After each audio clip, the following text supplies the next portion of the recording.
आखिरकार गौतम एक बार फिर अंजलि और दोनों बच्चों को घर वापस लेकर आ गया था।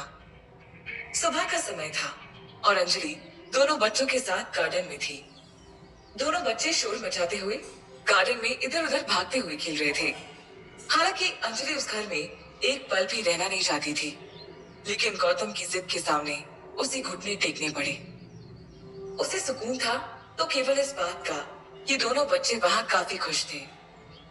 अंजलि ने देखा कि वंश फूलों पर बैठी हुई एक तितली को पकड़ने की कोशिश कर रहा है। अंजलि अपनी आम चेयर पर बैठी हुई दूर से ही मुस्कुराती हुई चिल्लाकर कहती है, नहीं वंश बेटा, उसे पकड़ो नहीं, वो बेहद कमजोर है, मर जाएगी ना। ये बोलकर अंजलि अचानक अपनी ही कही इस बात के बारे में सोचने लगती है। बेहद कमजोर, मर जाएगी। भले ये बात उसने तितली के लिए कही थी, लेकिन इस समय ये बात उसकी हालत और सिचुएशन से बिल्कुल मैच खा रही थी। अंजलि भी तो उस तितली की तरह ही इस समय बेहद कमजोर हो चुकी थी। अंजलि उदासी भरे अपने इन्हीं विचारों की नदी में डूबती सी चली गई थी कि तभी कप और प्यालों की खनखनाहट से उसका ध्यान टूटा। उसने नजर उठाकर ऊपर देखा। सामने रामू काका हाथ में चाय की तस्तरी लेकर खड़े हुए थे। रामू काका पर नजर पड़ते ही अंजलि ने अपनी आम चेयर से उठने की कोशिश करते हुए बोला, अरे रामू काका, आपने क्यों तकलीफ की? मैं तो अभी खुद ही चाय।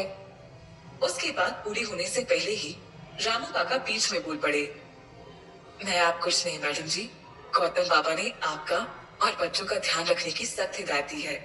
और ये चाय नहीं है, ये स्पेशल आपके लिए कश्मीर से मंगाया गया गर्मा गर्म काढ़ा है। पीते ही नई फुर्ती और जोश महसूस करेंगे आप।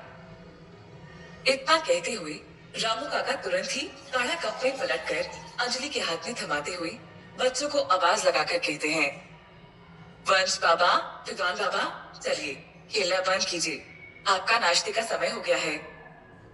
दोनों बच्चों ने दूर से ही एक साथ चिल्लाया, नहीं, हमें नहीं खाना, हमें खेलना है।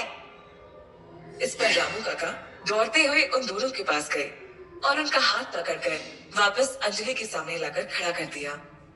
फिर थोड़ा मुस्कुराते हुए रामू काका दोनों बच्चों से कहते हैं, जल्दी जल्दी दोनों नाश्ता कर लो, क्यों हमारी आफत बुलाते हो?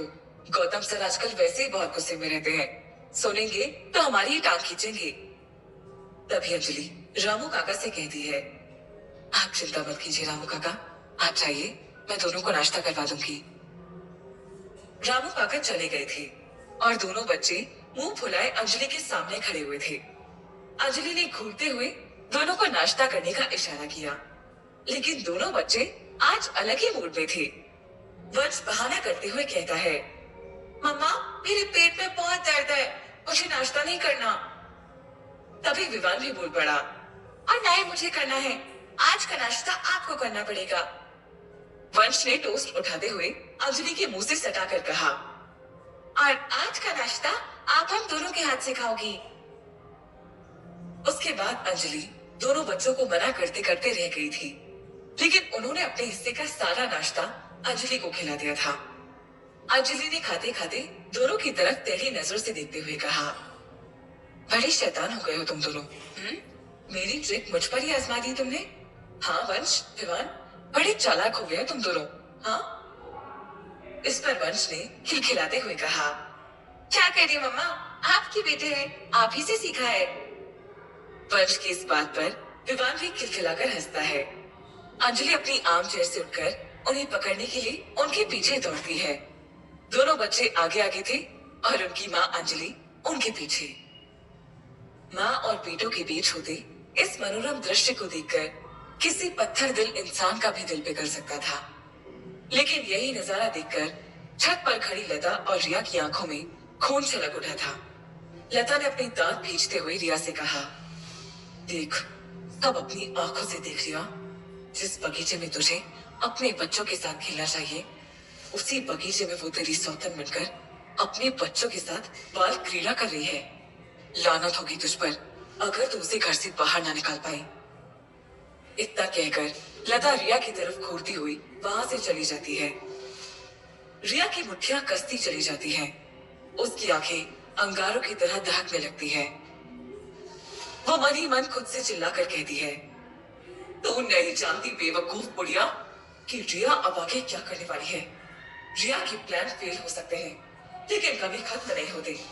मेरा अगला प्लान अंजलि की जिंदगी पलट कर रख देगा और अपने प्लान का पहला दाव मैं आज ही खेलूंगी। वो अपना फोन निकालकर एक नंबर डायल करके किसी को आदेश देती है। सुनो, अंजलि 2 बजे के बाद सो जाती है। बच्चे अपने कमरे में खेलते रहते हैं। अगर तुमने आने में जरा भी लेट किया तो मुझसे बुरा कोई नहीं होगा, ये तुम भी जानते हो ना। तभी दूसरी तरफ से एक आदमी की मुस्कुराती हुई आवाज रिया के कानों से टकराती है। समझ गया मैडम, मेरे आने से पहले बच्चों को अच्छी तरह से चॉकलेट जरूर खिला देना। 2 बज चुके थे। अंजलि अपने कमरे में जाकर सो गई थी। वंश और विवान दोनों अपने कमरे में खेल रहे थे। रिया दोनों बच्चों के कमरे में जाकर मुस्कुराते हुए दोनों को पुकारती है। अरे वंश, विवान बेटा, क्या गेम खेला जा रहा है? दोनों बच्चे पलटकर उसकी तरफ देखते हैं, फिर बिना कुछ बोले वापस कंप्यूटर पे गेम खेलने लगते हैं। रिया उनके करीब जाकर दोनों को एक एक चॉकलेट ऑफर करते हुए कहती है, ये लो special chocolate made in Dubai. Vansh chocolate पर हाथ मारते हुए कहता है, नहीं चाहिए। विवान भी उसकी नकल उतारते हुए चॉकलेट पर हाथ मार देता है। ये देखते ही रिया का पारा चढ़ जाता है। उसके तन बदन में आग लग जाती है। उसका मन करता है कि दोनों बच्चों का गला दबाकर तो अपने गुस्से को कंट्रोल करते हुए मुस्कुराकर बड़ी अदाओं में कहती है, ओके देन, नहीं खाना है तो मत खाओ, मगर गौतम ने दुबई से ऑर्डर की है ये चॉकलेट। ये सुनते ही दोनों बच्चे पलटकर रिया की तरफ आश्चर्य से देखते हैं। विवान खुशी से उछलते हुए कहता है, पापा ने मंगाई है? रिया मुस्कुराते हुए कहती है, हाँ, मैं क्या झूठ बोल रही हूँ। खैर, तुम्हें नहीं खाना तो कोई बात नहीं, मैं गौतम को बोल दूंगी कि तुम लोगों ने मना कर दिया। तभी विवान उसके हाथ से चॉकलेट लेते हुए कहता है, नहीं, मैं पापा की लाइव चॉकलेट जरूर खाऊंगा और वंश भी खाएगा, आप पापा से कुछ नहीं कहोगे। इतना कहकर वो वंश के हाथ में भी चॉकलेट पकड़ा देता है और खुद भी खाने लगता है। वंश ना चाहते हुए भी विवान के कहने पर चॉकलेट खा लेता है। रिया के चेहरे पर एक जहरीली स्माइल दौड़ पड़ती है। थोड़ी ही देर बाद दोनों बच्चे बेहोश हो चुके थे और लेबोरेटरी से आया रिया का आदमी दोनों के ब्लड सैंपल्स ले लेता है। वंश और विवान के सैंपल लेने के बाद वो आदमी रिया से कहता है, बच्चों का काम तो हो गया, अब गौतम का ब्लड सैंपल आप कैसे देंगी?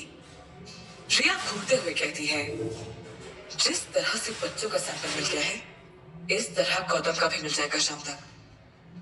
कुछ देर बाद गौतम जैसे ही घर वापस आता है, रिया उसके कमरे के बाहर ही उसे रोककर हड़बड़ाते हुए कहती है, गौतम सुनो, गौतम, मुझे तुमसे एक बहुत जरूरी काम आ पड़ा है।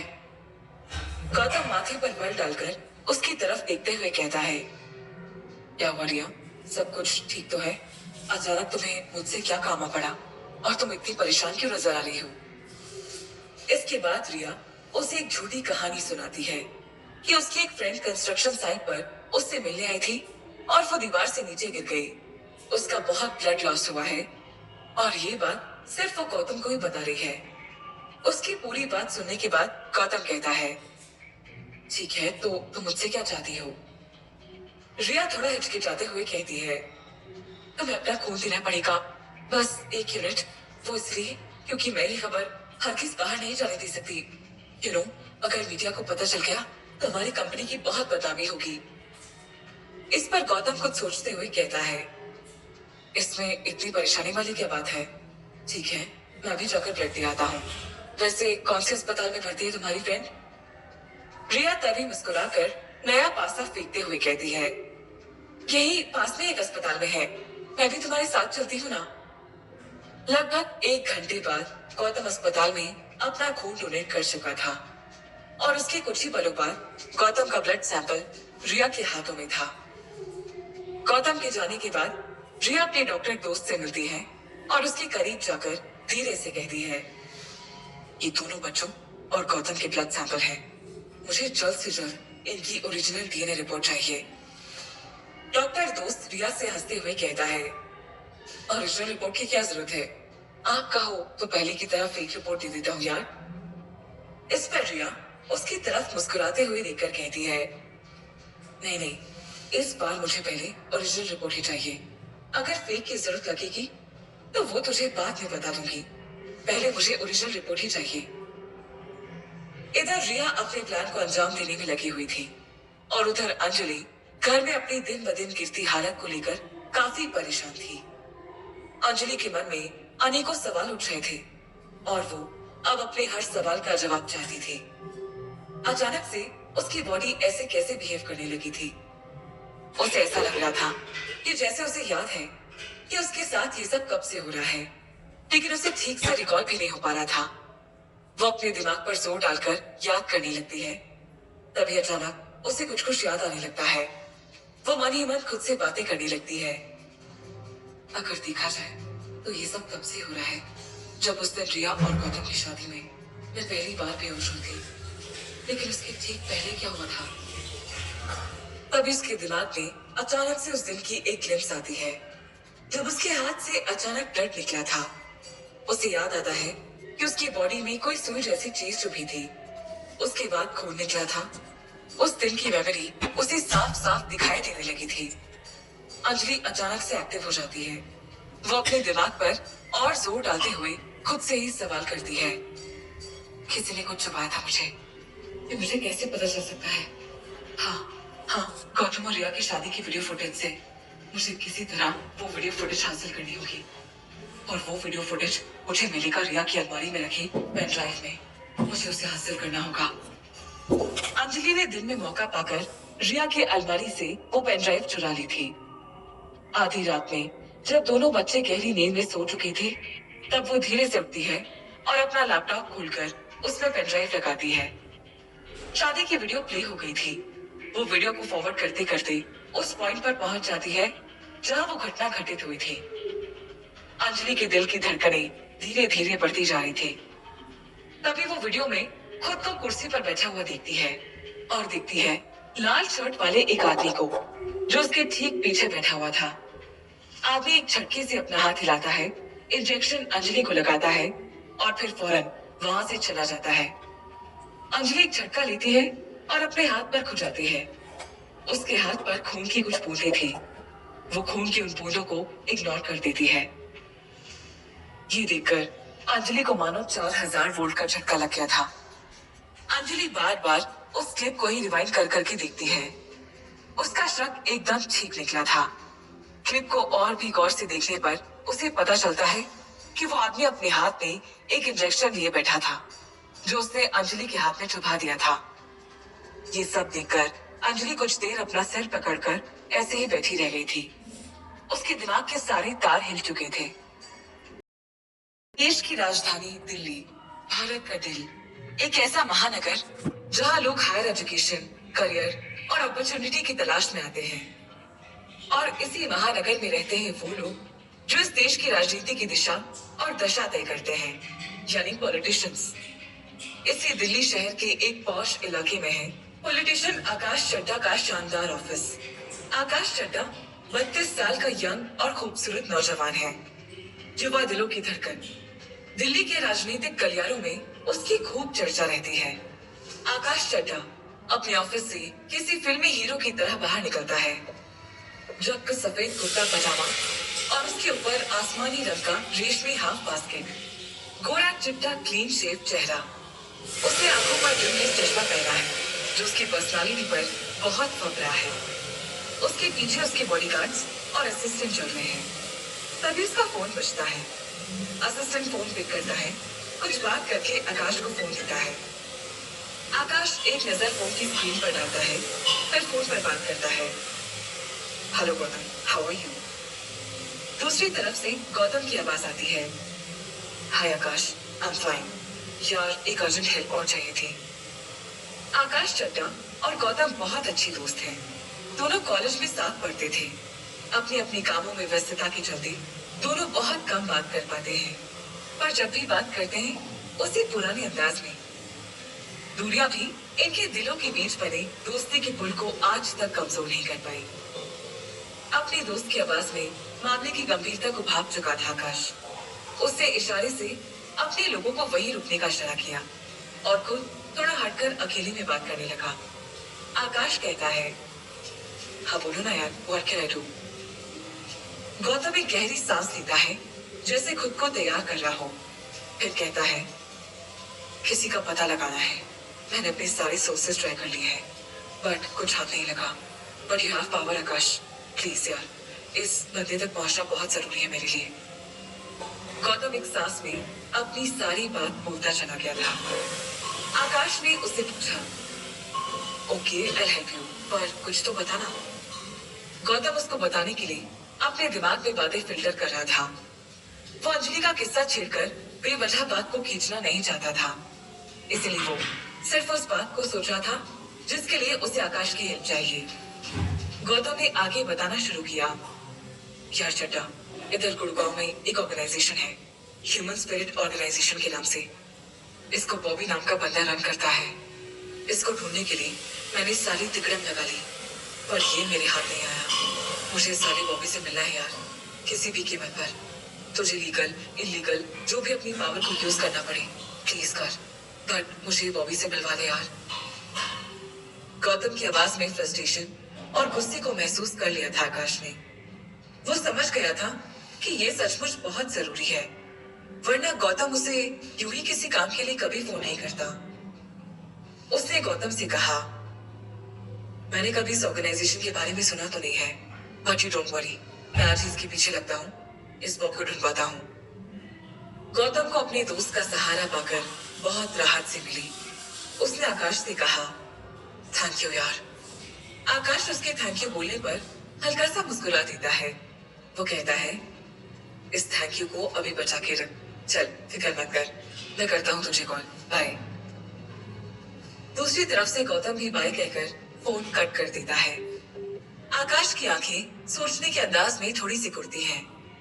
ट्रांसपेरेंट चश्मे के अंदर से उसकी आंखें एक टक कहीं दूर देखे जा रही हैं। फिर वो पलटता है, अपनी बड़ी सी सफेद लग्जरी कार की तरफ बढ़ता है। एक बॉडीगार्ड फुर्ती से कार का दरवाजा खोलता है। आकाश कार में बैठता है। सायरन बजाते हुए उसका काफिला निकल जाता है। किसी फैक्ट्री के गोडाउन जैसी जगह पर एक मीटिंग चल रही है। मास्क पहने 4 साइंटिस्ट टेबल के सामने बैठे हैं। करीब 5-6 लोग उनके ठीक पीछे खड़े हैं। उनकी आड़ी तिरछी शक्लें ही उनके धंधे के बारे में बता रही हैं। टेबल के इस तरफ बैठे बॉबी ने सवाल किया, बताइए ह्यूमन ट्रायल्स के क्या रिजल्ट है। चारों मास्क वाले लोग एक दूसरे को देखने लगे। उन्हें इस तरह देखकर बॉबी ने फिर से अपना सवाल दोहराया तो उनमें से एक आदमी बोला, मिस्टर बॉबी, ड्रग काम तो कर रहा है। बॉबी ने उससे पूछा, तो बताइए ना, कितना इफेक्टिव बना पाए हैं आप लोग इसको। सामने बैठे साइंटिस्ट में से एक हिचकिचाते हुए कहता है, अब तक 7 लोग इस एक्सपेरिमेंट में मर चुके हैं। स्टेबिलिटी चेक करना थोड़ा मुश्किल हो रहा है। बॉबी टेबल पर आगे की तरफ झुककर बारी बारी उन सबकी आंखों में आंखें डालता है और कहता है, इतने साल हो गए हैं आप लोगों को यहाँ काम करते हुए, पहले किसी ड्रग टेस्ट में इतने नहीं घबराए आप लोग, फिर अब क्यों। दूसरा मास्क वाला आदमी कहता है, बट मिस्टर बॉबी, पहले सिर्फ 1 या 2 कैजुअल्टी होती थी, लेकिन इस बार 7 लोग मर चुके हैं सिर्फ सिंगल ड्रग के लिए, और ट्रायल अभी बाकी है। बॉबी अपनी आराम कुर्सी पर पीछे को लेटता है और कहता है, सो व्हाट, मरने दो। अब भाई ह्यूमन ट्रायल्स में जानी तो जाएंगी ना, कभी 7 तो कभी 70, क्या फर्क पड़ता है। उसकी चिंता आप लोग मत करो, आप लोग तो बस अपना काम जारी रखो। ट्रायल के लिए और लोग मिल जाएंगे आपको, बस मुझे रिजल्ट फास्ट मोड में चाहिए, समझे। वो चारों लोग एक साथ हाँ में सिर हिलाते हैं। बॉबी ने फिर से नया सवाल दागा। उसने पूछा, और एंटीडोट्स की क्या पोजीशन है। एक साइंटिस्ट एक्साइटेड होकर जवाब देता है, PX वायरस के एंटीडोट का पोटेंसी रेट 99% आ गया है। बॉबी के चेहरे पर एक खुशी उभरी।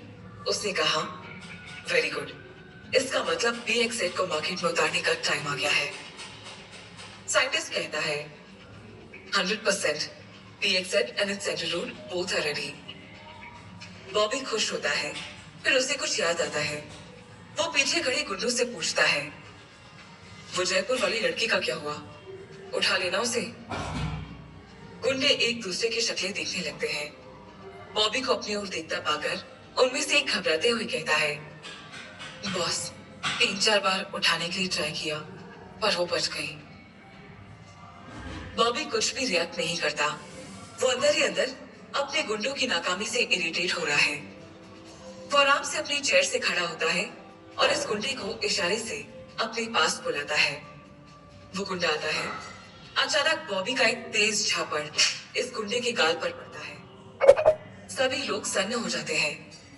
वो गुंडा अपना गाल मसलता हुआ वापस अपनी जगह पर खड़ा हो जाता है। थप्पड़ मारने के बाद बॉबी उन सब पर चिल्लाता है।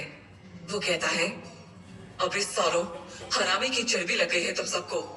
भाई सारे बटे, काम इनके खट्टे, इतने सारे गेंडे मिलकर एक बिद्दी सी लड़की नहीं उठा पा रहे हो।